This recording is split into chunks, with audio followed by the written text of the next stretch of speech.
Di ruang tamu besar rumah mewah keluarga Wijaya di kawasan Menteng, Jakarta, udara terasa berat seperti sebelum badai. Aira Pratiwi duduk di ujung sofa kulit hitam, tangannya dingin meski ac ruangan menyala pelan. Hari ini, tepat 7 hari setelah ayahnya, Bapak Hasan Wijaya, meninggal dunia karena serangan jantung mendadak. Seluruh keluarga berkumpul untuk pembacaan wasiat. Kakak laki-lakinya, Budi Pratiwi, duduk tegak di kursi utama dengan senyum lebar yang tak bisa disembunyikan. Di sampingnya, istrinya yang cantik dan 2 anak kecil mereka berpakaian rapi seperti keluarga sempurna di iklan televisi. Ibu Siti, ibu mereka, menangis pelan sambil menggenggam sapu tangan sutra. Pengacara keluarga, Pak Hadi, seorang pria tua berjas hitam, membuka map tebal di meja kayu mahoni. Suaranya tenang tapi tegas. Berdasarkan wasiat Bapak Hasan Wijaya yang ditandatangani 6 bulan lalu, seluruh saham mayoritas Wijaya Group, termasuk gedung perkantoran di Sudirman, pabrik di Tangerang, dan aset properti lainnya, diserahkan sepenuhnya kepada Budi Pratiwi sebagai putra sulung yang telah membuktikan diri memimpin perusahaan selama 5 tahun terakhir. Budi langsung berdiri, memeluk istrinya dengan tawa kecil. Akhirnya, Ayah. Terima kasih, Ayah. Saya janji akan jaga warisan ini dengan baik. Ibu Siti mengangguk sambil tersenyum lemah di antara air mata. Aira hanya diam, jantungnya berdegup kencang.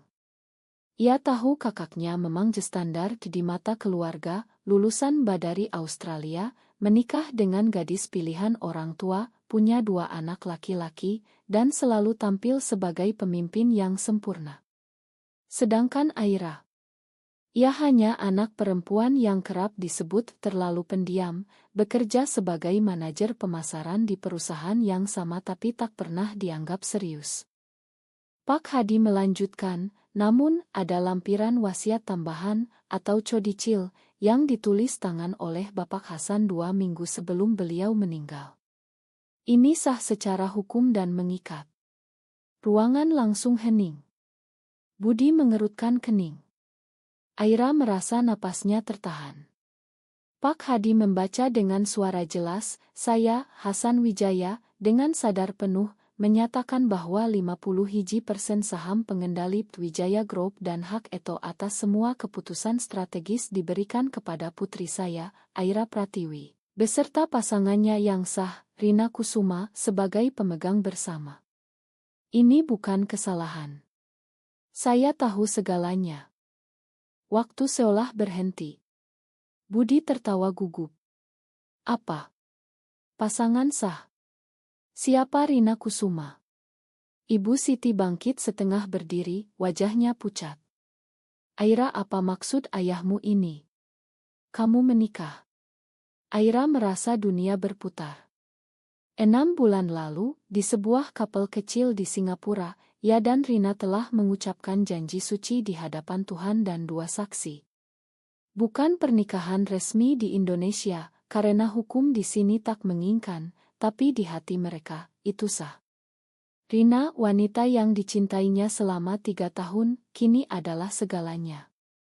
Tapi tak seorang pun di keluarga tahu. Ayahnya bagaimana ayah tahu? Budi mendekat, suaranya rendah tapi penuh amarah. Ini pasti tipuan. Aira, kamu bikin apa? Kamu gak mungkin dengan perempuan. Aira berdiri, suaranya gemetar tapi tegas. Ini bukan tipuan, Kak. Ayah tahu. Dan aku sudah menikah dengan Rina. Ruangan meledak. Ibu Siti menangis keras, ya Tuhan, Aira, apa yang kamu lakukan pada keluarga kita?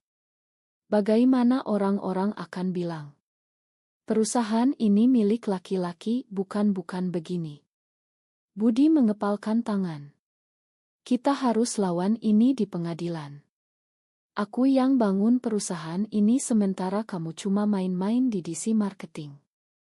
Aira merasa dadanya sesak.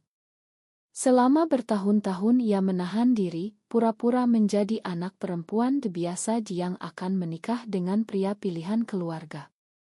Tekanan sosial di Indonesia begitu berat, tetangga, kerabat, media sosial, semuanya siap menghakimi. Tapi ayahnya, pria tua yang selalu keras dan tradisional, ternyata menyimpan rahasia ini. Mengapa? Aira teringat percakapan terakhir mereka di rumah sakit, saat ayahnya memegang tangannya lemah dan berkata, "Aku cuma ingin kamu bahagia, nak. Jangan seperti aku yang selalu menuruti orang tua." Apakah ayahnya tahu dari awal? Malam itu, Aira pulang ke apartemen kecil di Kemang yang ia bagi dengan Rina. Rina menyambutnya dengan pelukan hangat, tapi wajahnya khawatir saat mendengar cerita. "Mereka pasti marah besar, sayang. Tapi ini kesempatan kita. Perusahaan itu bisa kita ubah menjadi sesuatu yang lebih baik, lebih adil." Aira mengangguk, tapi dalam hati ia bertanya-tanya, apakah ia siap membayar harga ini? Keluarga yang selama ini menjadi segalanya, kini terasa seperti musuh. Dan budi kakak yang dulu selalu melindunginya, kini memandangnya seolah ia pengkhianat. Keesokan paginya, telepon berdering tanpa henti. Kerabat dari Solo dan Yogyakarta menelepon, bertanya apa benar rumor itu. Aira menikah dengan perempuan. Warisan perusahaan ke mereka berdua. Berita mulai menyebar di grup keluarga besar. Aira duduk di balkon, memandang langit Jakarta yang mendung, merasa seperti sedang berdiri di tepi jurang. Ia harus memutuskan, mundur dan menyerahkan semuanya kepada Budi demi kedamaian, atau bertarung untuk haknya dan cinta Rina. Harga yang harus dibayar terasa semakin nyata. Pagi berikutnya di kantor pusat Wijaya Group di Sudirman, suasana tegang seperti ruang sidang.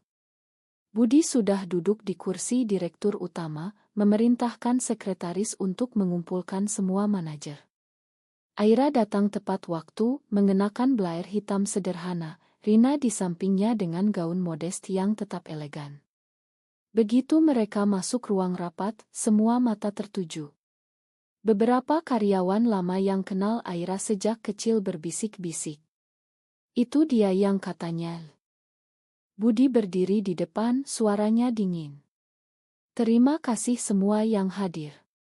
Seperti yang kalian tahu, ayah telah pergi. Wasiat utama jelas, perusahaan ini milik saya. Lampiran codicil itu kita sedang proses gugat di pengadilan. Sementara itu, saya minta semua tetap fokus bekerja seperti biasa." Matanya melirik Aira tajam. "Dan untuk Aira, saya sarankan kamu istirahat dulu. Jangan bikin gaduh di sini." Aira merasa darahnya mendidih. "Kak, codicil itu sah. Pengacara sudah bilang. Ayah ingin aku dan Rina yang pegang kendali mayoritas. Ini bukan permainan." Rina memegang tangan Aira di bawah meja, memberi kekuatan diam-diam, tapi Ibu Siti, yang ikut hadir, langsung menangis lagi.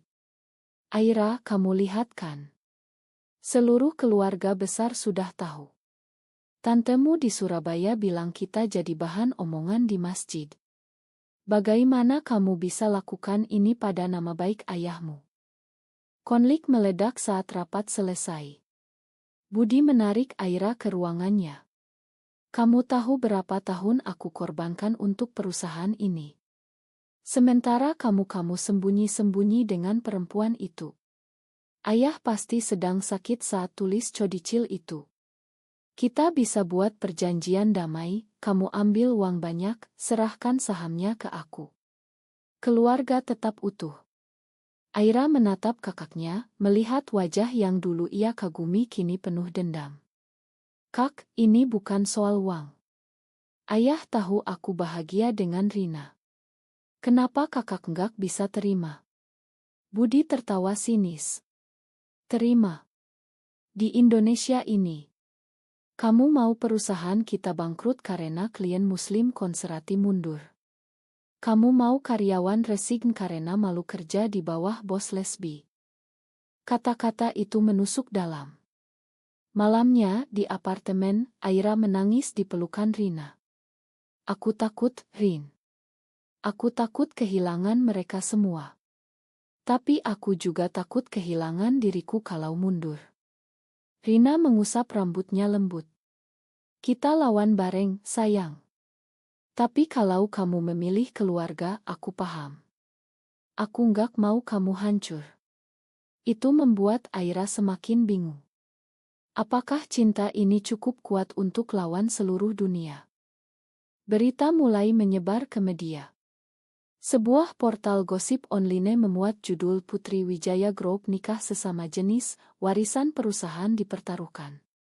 Telepon dari teman-teman lama berdatangan, ada yang mendukung diam-diam, ada yang langsung memblokir. Kerabat dari pihak ayah datang ke rumah, memaksa Aira datang ke pertemuan keluarga besar di rumah nenek di Bogor. Di sana puluhan orang duduk lingkaran, wajah mereka penuh kecewaan. Kamu bawa malu ke leluhur kita, kata Om Joko, adik ayah. Perusahaan ini dibangun ayahmu dengan keringat dan doa. Jangan rusak dengan dosa ini. Aira berdiri di tengah, suaranya bergetar. Ini bukan dosa. Ini cinta. Ayah tahu dan beliau terima. Tapi kata-katanya tenggelam dalam teriakan dan tangis. Budi duduk di samping ibu, memeluknya seolah ia korban. Aira merasa sendirian, meski Rina menunggu di luar mobil. Malam itu, ia tak bisa tidur, memikirkan setiap pilihan, mengorbankan Rina demi keluarga, atau bertarung dan kehilangan segalanya. Tekanan semakin berat saat bankir perusahaan menelepon, memperingatkan bahwa investor mulai ragu karena isu keluarga tidak stabil. Pengadilan Negeri Jakarta Pusat mulai memeriksa gugatan Budi 2 minggu kemudian. Ruang sidang penuh wartawan dan kerabat yang datang ingin tahu. Aira duduk di bangku dengan Rina di samping, tangan mereka saling genggam di bawah meja. Pak Hadi, pengacara ayah, membela codicil itu dengan bukti video pendek yang ayah rekam sebelum meninggal. Dalam video itu, Bapak Hasan berbicara lemah tapi jelas, aku tahu Aira mencintai Rina. Aku diam-diam ikut ke Singapura waktu mereka nikah. Saya ingin dia bahagia, bukan seperti aku yang dipaksa nikah demi perusahaan. Beri dia kendali. Budi sudah punya segalanya, istri, anak, nama baik. Aira hanya punya cinta sejati. Video itu membuat ruangan hening. Ibu Siti menangis terseduh. Budi berdiri, wajah merah. Ayah sedang sakit. Ini manipulasi. Hakim meminta bukti lebih. Di luar sidang, Budi mendekati Aira di koridor. Kamu puas sekarang? Kamu hancurkan ibu kita. Kalau kamu mundur, aku janji semua kembali normal. Kamu bisa tetap di perusahaan sebagai manajer, gaji besar. Tinggalkan Rina. Aira merasa hatinya hancur. Ia ingat masa kecil, saat Budi mengajarinya naik sepeda, melindunginya dari buli di sekolah. Kini kakaknya menjadi musuh. Kak, kenapa kakak benci aku begini? Budi menjawab dingin, karena kamu pilih dia daripada keluarga. Kamu pengkhianat. Rina yang mendengar dari jauh, memeluk Aira di mobil pulang. Kamu nggak sendiri. Tapi aku lihat kamu menderita. Kalau ini terlalu berat, kita bisa pindah ke Singapura. Lupakan perusahaan. Tawaran itu menggoda, tapi Aira tahu perusahaan adalah warisan ayah, dan ayah percaya padanya. Malam itu, ia menulis surat panjang untuk ibunya, menjelaskan semua perasaan yang selama ini disembunyikan. Ibu, aku tetap anak ibu. Cinta ini gak ubah siapa aku. Tolong pahami. Tapi balasan ibu datang keesokan hari lewat pesan singkat, kamu sudah bukan anakku kalau begini. Kata-kata itu seperti pisau. Aira ambruk di lantai, menangis sampai Rina pulang dan memeluknya sepanjang malam. Tekanan sosial semakin gila, media sosial ramai dengan hashtag Wijaya Scandal, komentar kebencian dari orang-orang yang tak kenal mereka. Bahkan karyawan di pabrik mulai mogok kecil, menuntut kepemimpinan yang normal. Di tengah itu, Aira mendapat telepon dari seorang klien besar di Malaysia. "Kami dukung kamu, Bak Aira. Kalau kamu pegang kendali, kontrak tetap jalan." Itu harapan kecil di tengah badai. Tapi saat sidang berikutnya, Budi menghadirkan saksi, teman lama Aira yang dulu ditolaknya, yang bilang Aira pernah depresi karena orientasi seksualnya. Itu bohong besar, tapi cukup untuk membuat hakim ragu. Aira merasa dikhianati lagi. Ia harus memilih lawan dengan bukti ideo dan catatan ayah, atau mundur demi menghentikan penderitaan keluarga. Rina mulai ragu juga. "Sayang, aku lihat kamu semakin kurus. Cinta kita nggak seharusnya bikin kamu hancur." Aira memeluknya erat. "Kamu adalah alasan aku masih berdiri. Tapi aku harus bayar harga ini." Konflik dalam hati Aira semakin dalam, antara kesetiaan pada ayah, cinta pada Rina, dan tanggung jawab pada keluarga yang dulu ia cintai. Sidang ketiga menjadi titik balik. Hakim memutuskan Chodicil sah setelah melihat bukti lengkap, termasuk surat saksi dari 2 teman di Singapura. Budi kalah di pengadilan tingkat pertama. Di luar gedung, wartawan mengerumuni Aira dan Rina. "Bak Aira, bagaimana perasaan Anda sekarang? Apakah ini kemenangan cinta atau perpecahan keluarga?" Aira hanya tersenyum tipis. "Ini kehendak ayah saya. Saya hanya ingin perusahaan tetap jalan. Tapi kemenangan itu pahit." Ibu Siti pindah ke rumah Budi di Pondok Indah, menolak bicara dengan Aira. Kerabat memutus hubungan satu persatu. Bahkan karyawan senior mengundurkan diri, bilang kami nggak nyaman. Aira kini resmi menjadi pemegang kendali mayoritas bersama Rina. Mereka duduk di ruang direktur yang dulu milik ayah, memandang kota Jakarta dari lantai 25. Rina berkata lembut, "Kita bisa ubah ini. Buat kebijakan lebih inklusi, bantu karyawan yang seperti kita." Tapi Aira tahu perubahan itu butuh waktu, dan harga sudah terbayar mahal. Budi tak menyerah. Ia gunakan koneksi untuk kampanye hitam di media, sebar rumor bahwa Aira memaksa ayah sakit untuk ubah wasiat. Saham perusahaan turun 15% dalam seminggu. Investor mundur. Aira merasa seperti sedang perang sendiri. Dalam rapat dewan direksi pertama yang ia pimpin, suasana dingin. Beberapa direktur bilang terbuka, "Kami hormat keputusan almarhum, tapi bisnis adalah bisnis. Citra perusahaan rusak."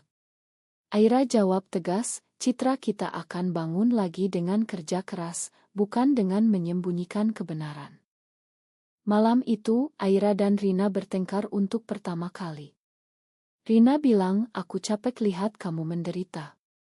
Mungkin kita serahkan saja 20% ke Budi, damai." Aira marah. "Kamu nggak paham.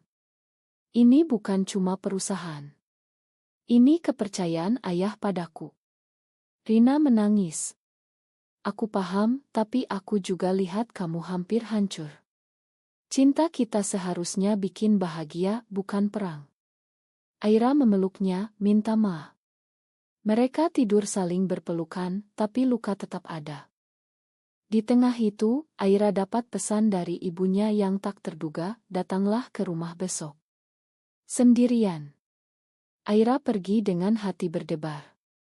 Di rumah menteng yang kini sepi, ibunya duduk di teras, wajahnya lelah. "Aku masih marah, Aira.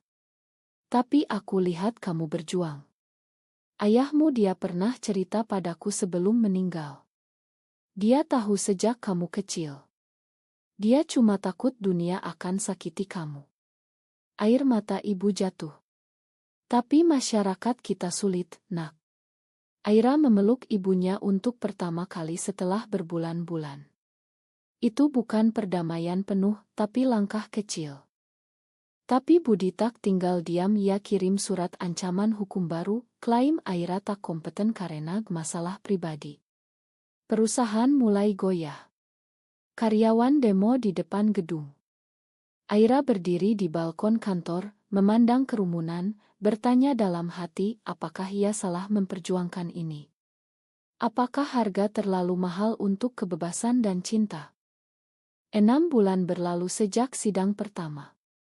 Wijaya Group mulai stabil lagi berkat strategi baru yang Aira dan Rina susun, fokus ke pasar ekspor yang lebih terbuka, program CER untuk komunitas di Jakarta meski kontroversial. Tapi di dalam, Aira masih bergulat dengan rasa bersalah. Ia sering terbangun malam, mimpi tentang ayah yang menatapnya kecewa. Rina tetap setia, tapi Aira lihat mata Rina kadang lelah. "Kamu bahagia nggak, sayang?" tanya Rina suatu malam. Aira jawab jujur, "Aku bahagia karena kamu. Tapi aku kehilangan keluarga." Budi akhirnya datang ke kantor, sendirian. Wajahnya tak lagi sombong. "Aira, kita bicara. Ibu sakit. Dokter bilang stres berat. Dia butuh kita bersatu lagi." Aira merasa hatinya tersentuh. Tapi ia tahu ini jebakan. "Kak, kalau kakak mau damai, serahkan gugatan terakhir.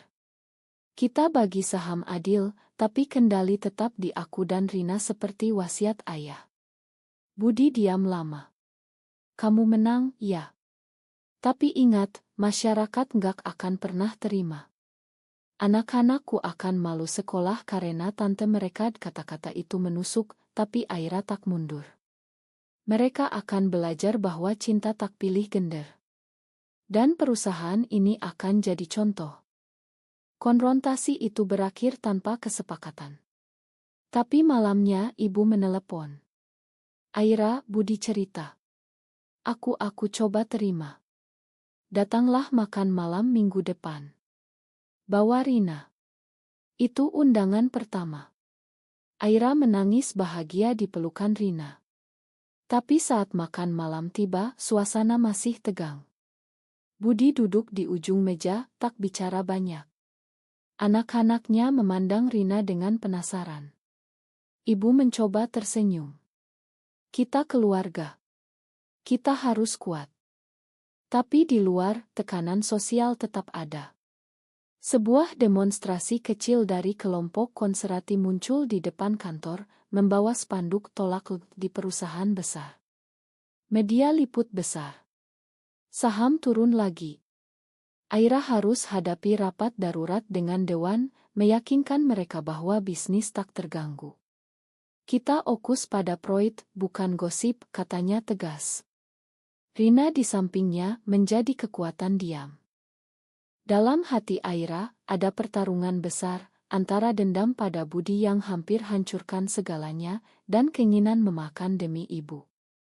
Ia mulai sadar, warisan ayah bukan hanya perusahaan, tapi pelajaran tentang keberanian. Tapi harga yang dibayar, kehilangan sebagian keluarga, citra rusak, stres berat, membuatnya bertanya, apakah semua ini sepadan? Setahun kemudian, Wijaya Group kembali bangkit. Laporan keuangan menunjukkan kenaikan 22% berkat ekspansi ke pasar ASEAN yang lebih inklusi. Aira dan Rina kini duduk sebagai coceo di ruang rapat yang sama. Tapi kemenangan itu tak sempurna. Ibu Siti mulai datang ke kantor sesekali, meski masih dingin pada Rina. Budi akhirnya tarik gugatan terakhir setelah tekanan dari kerabat yang mulai bosan dengan drama. Tapi ia tak pernah benar-benar memakan. "Kamu ambil apa yang seharusnya milikku," katanya suatu hari di telepon. "Tapi aku capek bertarung." Aira berdiri di balkon apartemen baru mereka di kawasan elite, memandang lampu kota yang berkelap-kelip. Rina mendekat, memeluk pinggangnya dari belakang. "Kita selamat, sayang. Kita bayar mahal, tapi kita menang." Aira mengangguk, tapi dalam hati ia tahu, ia kehilangan banyak. Persahabatan lama putus, kerabat tak lagi undang ke acara keluarga, dan bayangan dosa yang masyarakat tempelkan masih menghantui. Tapi ia juga menemukan kekuatan baru, keberanian untuk jadi diri sendiri, dan cinta yang tak tergoyahkan. Suatu malam, di acara peluncuran program perusahaan untuk dukungan kaum minoritas, Aira naik panggung. Di depan ratusan karyawan dan tamu, ia pegang tangan Rina di depan publik untuk pertama kali.